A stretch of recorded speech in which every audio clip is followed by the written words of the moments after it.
We're gonna take a break on that real quick. I'm gonna pass the rock. And I wanted to talk really quickly about because politics now is bigger than it's ever been. The rise of Fox Media, the rise of CNN, CNBC. So I don't even know. You tell me maybe if you do, but someone polled to see if The Rock.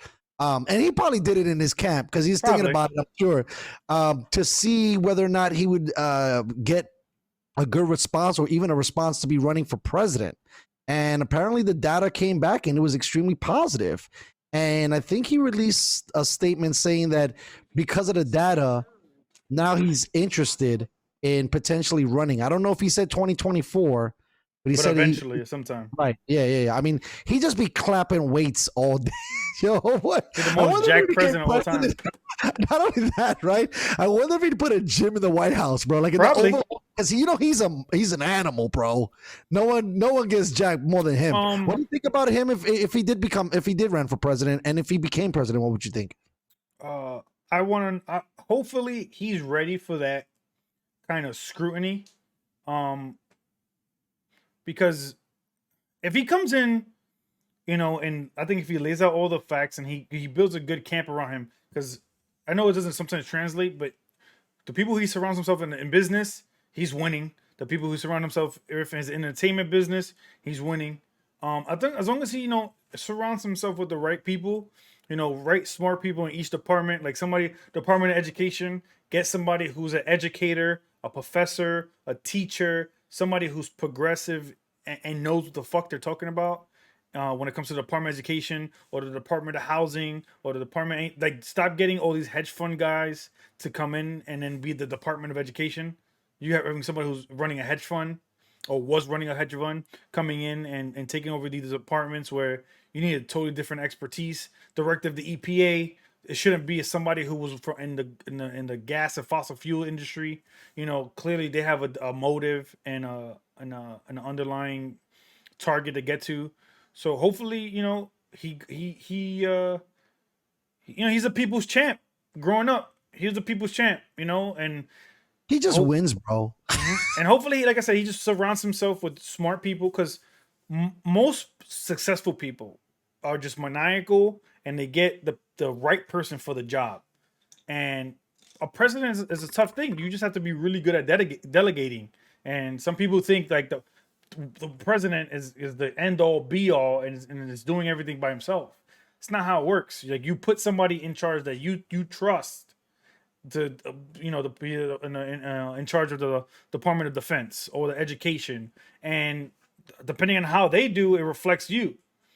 And if they do poorly, you do poorly.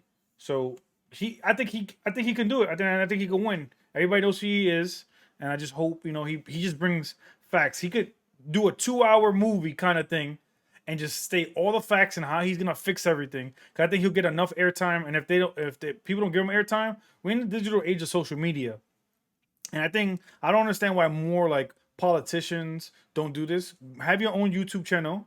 You go live on your own YouTube channel.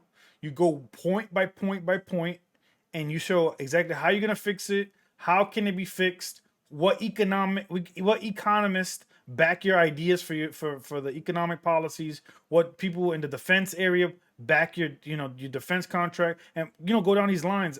For some reason, politicians don't do that, and I don't think their campaign managers have even thought about doing that yet. I saw Andrew Yang for the most part was kind of like dabbling, going to every single person. He didn't care what side of the aisle you were on. But for the most part, there's not an individual person who says, "Hey, listen, I'm doing a live town hall meeting on Tuesday at 7 p.m. on YouTube. It's gonna be no filters. Everything's gonna be asked. This is how I'm gonna fix the roads in Yonkers. Blah blah blah blah blah blah. And this is how I'm gonna fix jobs in Yonkers. Blah blah blah blah blah blah blah." It's never like that. It's here's a big ass stack of paper. Read it yourself, and we're gonna figure it out from there. Yeah, no. I also think that when they run for presidency, right? So like with Barack, you know, a lot of people weren't crazy about him in the beginning in the sense of like the Republican Party, but then you team him up with, you know, a seasoned veteran, let's call him Uncle Joey. You know, Joe Biden kind of sealed the deal. Same thing for Donald. Even going back to George Bush Jr. George Bush Jr. You know had Dick Cheney. So I also think that even though that's important too, it's also going to be important who he decides to get as his running mate.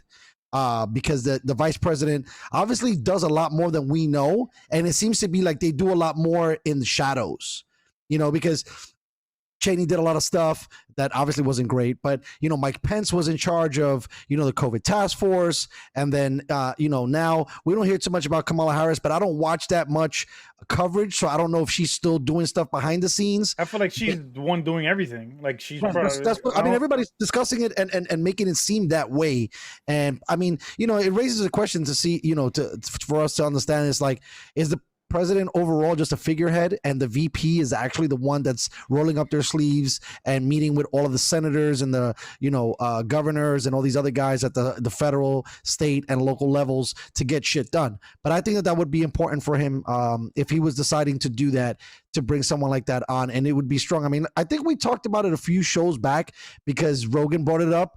And I think a powerful ticket would be The Rock and Andrew Yang, right? Like you got somebody who can execute, knows how all the things are not only ideas, but how to be practical at the approach. And so that would be a hell of a combination.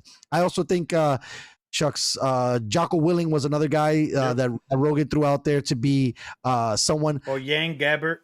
Right. These guys that are either military or political interest, right? Because I'm wondering when we're going to consider that again. Because the last person that we had in office was George Bush Sr., and Sr. obviously was the head of the CIA, and then prior to that we had an actor. So it's weird how you look at, you know, the last you know, few years, and then again with